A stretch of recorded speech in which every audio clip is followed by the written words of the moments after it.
بسم اللہ الرحمن الرحیم۔ 7 تختیاں گزر چکی ہے۔ تختی نمبر 6 کے اندر آپ کو میں نے بتایا تھا کہ تختی نمبر 6 مشق ہے، یعنی تختی نمبر 4 حرکات، تختی نمبر 5 تنوین کی مشق ہے۔ یعنی اس تختی میں حرکات والے حروف بھی آئیں گے اور تنوین والے حروف بھی آئیں گے۔ اضافی بات میں نے آپ کو یہ بتائی تھی کہ اس تختی کے اندر جو ہے نا کیا نام ہے وقف کرنے کا طریقہ بچے کو سکھائیں گے، وہ بات گزر گئی۔ اس کے بعد جو ہے نا کیا نام ہے اچھا اس کو عربی میں اس تختی کو کیا کہتے ہیں؟ جیسے پہلے آپ لوگوں نے تختی نمبر 5، تختی نمبر 4 حرکات، تختی نمبر 5 حروف المنونہ، الحروف المنونہ آپ لوگوں نے پڑھا تھا۔ تو یہ جو مشق کی تختی ہے اس کو کہتے ہیں تدریبات علی الحرکات والتنوین، تدریبات علی الحرکات والتنوین۔ بات سمجھ میں آ رہے کہ نہیں آ رہے؟ یعنی یہ تختی نمبر 6 جو یہ مشق ہے حرکات اور تنوین کی، کس کی مشق ہے؟ حرکات اور تنوین کی۔ بات سمجھ میں آ رہے کہ نہیں؟ اسی طرح تختی نمبر 4 کے اندر کڑی حرکات، تو کڑی حرکات میں نے آپ کو بورڈ پہ بتا دیا تھا کہ عرب مصاحف کے اندر جو ہے نا کیا نام ہے کڑا زبر اس کی جگہ الف دیتے ہیں چھوٹا سا، اس کو کہتے ہیں الف صغیرہ، اور کڑی زیر کی جگہ جو ہے نا کیا نام ہے وہ لمبی چھوٹی یا لکھتے ہیں، اس کو یا صغیرہ کہتے ہیں، اور پیش کی جگہ جو ہے نا کیا نام ہے وہ الٹے پیش کی جگہ چھوٹا سا واو لکھتے ہیں، اس کو واو صغیرہ کہتے ہیں۔ بات سمجھ میں آ رہی ہے؟ تو اس کے اندر جو ہے نا ایک بات آپ نے یہ بات یاد رکھنی ہے، یہ بات آپ نے ذہن میں رکھنی ہے کہ یہ جو الف صغیرہ، واو صغیرہ، یا صغیرہ ہے، یا حرکات ہے، یا کڑی حرکات ہے، یا اس طرح جزم اور تشدید ہے، بات سمجھ میں آ رہی ہے؟ تو یہ جو ہے نا کیا نام ہے اس کو علم الضبط کہتے ہیں۔ کیا کہتے ہیں؟ صحیح ہے نا؟ تو ان کے جو اشکال ہیں، جو شکلیں بنی ہوئی ہے، زبر کی شکل، کڑے زبر کی شکل، یہ پورا ایک جو ہے نا کیا نام ہے ایک فن ہے، ایک علم ہے، یہ پورا کیا ہے؟ ایک علم ہے۔ صحیح ہے؟ یہ الگ ایک علم ہے، جس طرح قرات ایک علم ہے، تجوید ایک علم ہے، اسی طرح علم الفواصل ایک علم ہے۔ بات سمجھ میں آ رہے ہیں نا؟ علم الوقوف یہ بھی ایک علم ہے، اسی طرح یہ بھی جو ہے نا کیا نام ہے یہ ایک علم ہے۔ سمجھ میں آ رہی ہے بات؟ اس کے بعد تختی نمبر 8 حروف مدہ اور حروف لین، حروف مدہ اور حروف لین۔ بات سمجھ میں آ رہی ہے؟ تو حروف مدہ اس کی پہچان کیا ہے؟ زبر یعنی الف سے پہلے زبر ہو، واو ساکن سے پہلے پیش ہو، یا ساکنہ سے پہلے زیر ہو۔ یہ بات یاد رکھنا، الف مدہ ہمیشہ ساکن ہوتا ہے، الف مدہ ہمیشہ ساکن کا مطلب کیا ہے؟ ساکن کا مطلب یہ ہے کہ اس کے اوپر نہ کوئی حرکت ہوتا ہے اور نہ اس کے اوپر جزم۔ اگر اس کے اوپر کوئی حرکت آئے یا اس کے اوپر جزم آ جائے تو یہ حمزہ بنے گا۔ کیا بنے گا؟ حمزہ بنے گا۔ اور اسی طرح الف جو ہے نا کیا نام ہے اکیلے بھی نہیں آتے، الف اکیلے بھی اور کلمے کے شروع میں بھی نہیں آتے، یا کلمے کے درمیان میں آئے گا یا کلمے کے آخر میں آئے گا، یا کلمے کے درمیان میں یا کلمے کے آخر میں آئے گا، کلمے کے شروع میں نہیں آئے گا۔ اس کی وجہ یہ ہے کہ الف جب بھی آتا ہے تو اکیلے نہیں آتے، اکیلے الف اپنے سے ماقبل کوئی حرف چاہتا ہے اور اس حرف کے اوپر کیا ہو؟ زبر ہو۔ یعنی الف سے پہلے ایک حرف کا ہونا اور حرف کے اوپر زبر کا ہونا یہ ضروری ہے۔ سیدھے الفاظ یہ ہے کہ الف اپنے سے ماقبل مفتوح حرف چاہتا ہے۔ کیا چاہتا ہے؟ بات سمجھ میں آ رہی ہے؟ الف بغیر کسی حرف کے یعنی اس سے پہلے کوئی حرف نہ ہو تو کبھی بھی نہیں آئے گا۔ بات سمجھ میں آ رہی ہے؟ تو اس لیے الف ساکن ہے۔ کیا ہے؟ یہ ساکن اصلی ہے۔ کیا ہے؟ ساکن اصلی ہے۔ اگر اس کے اوپر ہم یہ ساکن اصلی اپنے نہیں پڑھیں گے اس کا تو یہ حمزہ بن جائے گا۔ کیا بن جائے گا؟ اب سمجھ میں آ رہی ہے؟ پھر الف کے بعد جو ہے نا کیا نام ہے غلطیاں ہو سکتی ہیں۔ کیا ہو سکتی ہے؟ اس تختی کے اندر جو ہے نا کیا نام ہے ہم نے کن اغلاط کا خیال رکھنا ہے؟ اس تختی میں کن اغلاط کا ہم نے کیا کرنا ہے؟ خیال رکھنا ہے۔ سب سے پہلے یعنی اس کو جو ہے نا کیا نام ہے جھٹکا دینے سے بچانا ہے، حروف مدہ کو جھٹکا دینے سے بچانا ہے۔ نمبر 2 اس کو ایک الف کی مقدار سے زیادہ کھینچنے سے بھی بچانا ہے۔ ایک الف کی مقدار سے زیادہ کب کھینچے جائیں گے؟ جب حروف مدہ مد فرعی اس کے اندر پایا جائے، مد فرعی کے اسباب میں سے کوئی سبب اس میں پایا جائے، تب جا کے ایک الف سے زیادہ مد ہوگا۔ تو یہاں پر جو ہے نا کیا نام ہے، مد فرعی کے کوئی بھی اسباب نہیں ہے، یہ مد اصلی ہے۔ کیا ہے؟ تو مد اصلی کے اندر ایک الف مد کرنا کیا ہے؟ یہ ضروری ہے۔ ایک الف سے کم مد کرنا یہ بھی صحیح نہیں ہے، ایک الف سے کم مد کرنا یہ بھی صحیح نہیں ہے۔ بات سمجھ میں آ رہی ہے؟ تو اس میں آپ نے کتنی باتوں کا خیال رکھنا ہے؟ سب سے پہلے آپ نے جھٹکا دینے سے بچانا ہے، نمبر 2 ایک الف سے زیادہ کھینچنے سے بچانا ہے، نمبر 3 ایک الف کی مقدار سے کم کھینچنے سے بچانا ہے، نمبر 4 ان کے بعد جو ہے نا کیا نام ہے ہا کی آواز پیدا کرنے سے بچانا ہے، نمبر 5 حمزہ کی آواز پیدا کرنے سے بچانا ہے، نمبر 6 آخر میں ہونٹ بند کرنے سے بچانا ہے، ہونٹ بند نہیں کرنا ہے۔ صحیح ہے نا؟ حروف مدہ ہوا میں ختم ہوتے ہیں، کہاں ختم ہوتے ہیں؟ ہوا میں، یعنی ان کا مخرج اس طرح معلوم نہیں ہے جس طرح جو ہے نا کیا نام ہے مخرج محقق ہوتے ہیں۔ محقق یہ ہے کہ وہاں پر جو ہے نا ٹھہراؤ ہوتا ہے، کسی حرف کا ٹھہراؤ، جس طرح ہم تا پڑھ دیں نا تو تا میں زبان ایک جگہ ٹھہر جاتی ہے نا، تو یہ مخرج محقق نہیں ہے، مقدر ہے۔ کیا ہے؟ مقدر ہے، یعنی یہ جو ہے نا کیا نام ہے اس میں زبان کہیں لگتی نہیں ہے، ہوا میں ہے۔ بات سمجھ میں آ رہی ہے نا؟ تو اس میں جو ہے نا کیا نام ہے آپ نے آخر میں منہ نہیں بند کرنا ہے، اور حروف مدہ کو ناک سے نہیں ادا کرنا ہے۔ کس سے نہیں ادا کرنا ہے؟ ناک سے۔ حروف مدہ کا مخرج کیا ہے؟ جوف دہن ہے، اگر ہم ناک سے ادا کریں گے تو مخرج تبدیل ہو جائے گا۔ مخرج کیا ہو جائے گا؟ تبدیل۔ بات سمجھ میں آ رہی ہے؟ ہاں، تو ان چیزوں کا آپ نے خیال رکھنا ہے، یہ بات آپ کو یاد ہوگی، سمجھ میں آ گئی؟ اس کے بعد جو ہے نا کیا نام ہے آپ نے حروف مدہ کی پہچان کرانی ہے۔ حروف مدہ کی پہچان کیا ہے؟ الف سے پہلے ہمیشہ زبر ہوگا، الف مدہ ہوگا، واو ساکن ہوگا، اس سے پہلے پیش ہمیشہ پیش ہوگا، واو ساکن ہوگا، یا جو ہے نا کیا نام ہے واو مدہ ہوگا، یا ساکنہ ہوگی اس سے پہلے ہمیشہ زیر، یا ساکنہ ہوگی اس سے پہلے ہمیشہ کیا ہے؟ زیر ہے۔ تو اس چیز کو آپ نے کیا کرنا ہے؟ خیال رکھنا ہے۔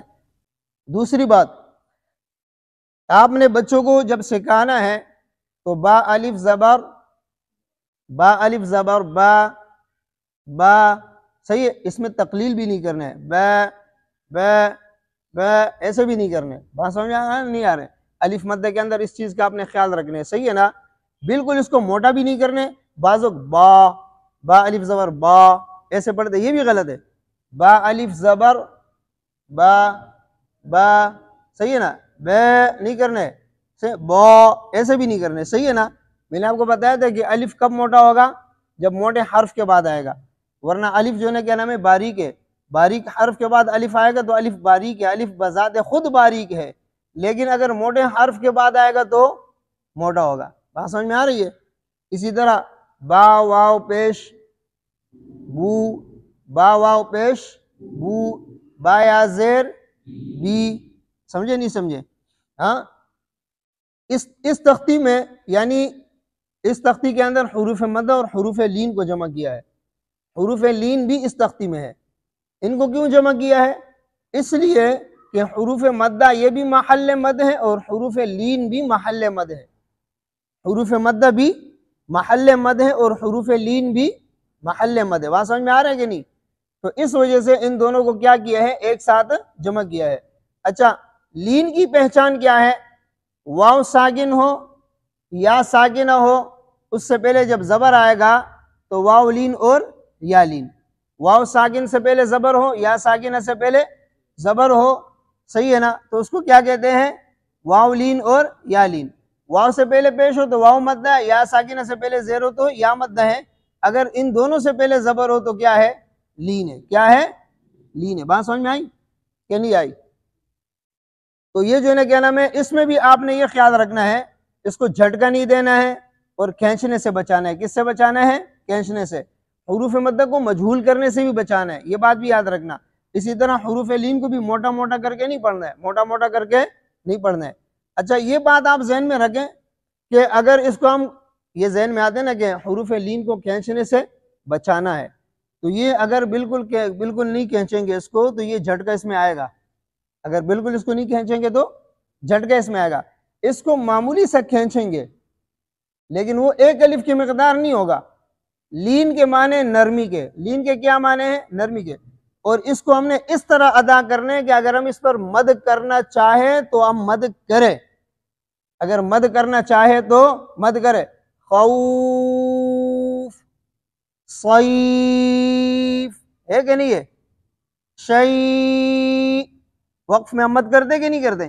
ہاں، تو یہ محل مد ہے نا، تو اس کو ہم جو ہے نا کیا نام ہے اس طرح پڑھیں گے کہ اس کو جھٹکا بھی محسوس نہ ہو اور ایک الف کے برابر بھی اس کو ہم نہ کھینچے، ایک الف کے برابر بھی اس کو ہم نہ کھینچے، بلکہ معمولی سا اس طرح کھینچے کہ اس کو جھٹکا محسوس نہ ہو اور کھینچنا بھی محسوس نہ ہو، کھینچنا بھی محسوس نہ ہو۔ تو کیسے پڑھیں گے؟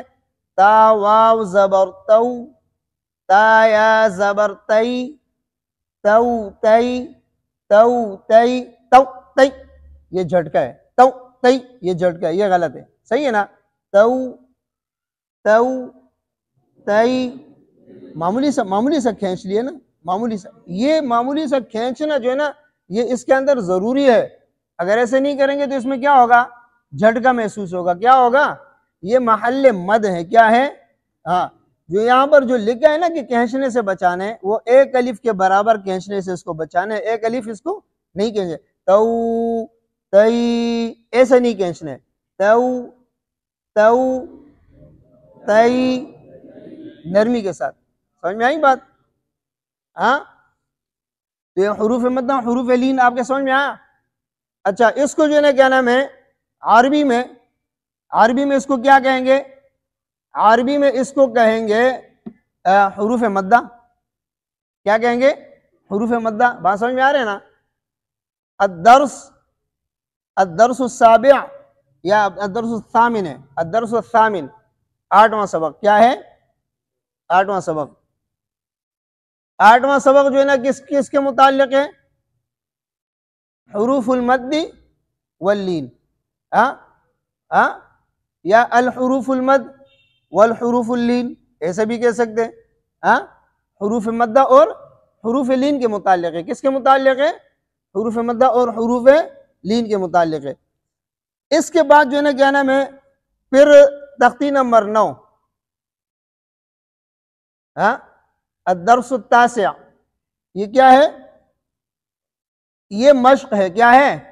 مشق، کس چیز کا مشق ہے یہ جو ہے نا کیا نام ہے کڑی حرکات کا مشق ہے، اور یہ حروف مدہ کا مشق ہے اور حروف لین کا مشق ہے، بات سمجھ میں آ رہے ہیں نا؟ اصل میں تو یہ حرکات، تنوین، حروف مدہ، کڑی حرکات اور حروف لین سب کی مشق ہے اس کے اندر، لیکن چونکہ حرکات اور تنوین والی تختیوں کی مشق جو ہے پیچھے گزر چکی ہے، تو یہ اس کے ساتھ خاص ہے۔ کس کے ساتھ خاص ہے؟ دیکھو انہوں نے ترتیب کیا دی ہے، ایک دو تختیاں جو ذکر کی ہیں، اس کے بعد پھر ان تختیوں کا مشق ذکر کیا ہے۔ کیا ذکر کیا ہے؟ مشق، یعنی اس کے اندر وہ کلمات آئیں گے کہ جن کلمات میں حروف مدہ ہے، جن کلمات میں حروف لین ہے، اور جن کلمات میں کڑی حرکات ہے، جن کلمات میں کیا ہے؟ کڑی حرکات ہے، بات سمجھ میں آ رہی ہے؟ تو حروف مدہ کے ہجے عربی میں کس طرح کریں گے؟ با الف فتح با، با واو فتح بو، با یا کسر بی، با بو بی۔ اچھا بات سنو، بعض جو ہے نا بعض لوگ عرب میں اس کو جو ہے نا جزم کا نام بھی لیتے ہیں، کس کا نام بھی لیتے ہیں؟ جزم کا نام بھی لیتے ہیں، لیکن جزم کا نام لینے کی ضرورت نہیں ہے، جزم کے نام لینے کی ضرورت نہیں ہے۔ جزم جو ہے نا وہ جو ہے حرکات میں سے بھی داخل نہیں ہے اور تنوین میں بھی داخل نہیں ہے۔ دیکھو بات سنو، یہ ہجوں کے جو قاعدہ ہے نا، ہجوں کا قاعدہ کیا ہے؟ 3 چیزوں کا نام لیتے ہیں۔ کتنی چیزوں کا نام لیتے ہیں؟ حروف کا نام لیتے ہیں، حرکات کا نام لیتے ہیں، وقف کا نام لیتے ہیں۔ کس کا نام لیتے ہیں؟ وقف کا۔ پھر سجدے کا نام لیتے ہیں، سجدے کا نام اس لیے لیتے ہیں کہ سجدہ وقف کے قائم مقام ہے۔ سجدہ کس کے قائم مقام ہے؟ وقف کے، بات سمجھ میں آ رہے کہ نہیں؟ تو 3 چیزوں کا نام ہمیشہ لیں گے ہجوں میں۔ کتنی چیزوں کا نام لیں گے؟ حروف، حرکات اور وقف، بات سمجھ میں آیا نا؟ تو یہاں پر جو ہے نا کیا نام ہے، یعنی الف کے اوپر جزم کا نام بھی نہیں لیں گے، واو کے اوپر جزم کا نام نہیں لیں گے، یا کے اوپر جزم کا نام نہیں لیں گے۔ بعض لوگ لیتے ہیں لیکن وہ جو ہے نا کیا نام ہے وہ اس طرح لیتے ہیں کہ وہ اس قاعدے کو سامنے رکھ کے نہیں لیتے ہیں، بلکہ انہوں نے اپنے طرف سے پڑھانا شروع کر دیا، اپنے طرف سے کیا کر دیا ہے؟ پڑھانا۔ جس طرح ہمارے یہاں پہ قاعدہ کسی سے پڑھا نہیں ہوتا ہے، قرآن حفظ کر لیتے ہیں، سب کچھ کر لیتے ہیں، قاعدے کا استاد بن کے قاعدہ پڑھانا شروع کر دیتے ہیں، بس اس کے ذہن میں جو بات آتی ہے وہ طلباء کو بتاتا ہے، ایسے ہے نا؟ تو یہ اس طرح وہ بھی اسی طرح ہے۔ ایسے نہ ہو کہ کسی عرب کا آپ سن کے آپ پریشان ہو جائے کہ یار یہ تو عرب ہے، وہ بھائی عرب ہے تو غلط پڑھتے تو غلط ہے۔ ہمارے لیے کوئی عرب جو ہے نا وہ دلیل نہیں ہے، ہمارے لیے کوئی عرب دلیل نہیں ہے، ہمارے لیے صحیح پڑھنا دلیل ہے، ہمارے لیے صحیح پڑھنا کیا ہے؟ دلیل ہے۔ بات سمجھ میں آ رہی ہے کہ نہیں آئی سمجھ میں؟ ہاں یہ بات سمجھ میں آئی؟ اسی طرح حروف لین جو ہے نا کیا نام ہے، حروف لین کے ہجے کس طرح کرتے ہیں؟ تا واو فتح تو، تا یا فتح تی، تو تی، تو تی، ایک ساتھ بھی پڑھ سکتے ہیں اور الگ الگ بھی پڑھ سکتے ہیں۔ سمجھ میں آئی نہیں بات؟ کس طرح پڑھیں؟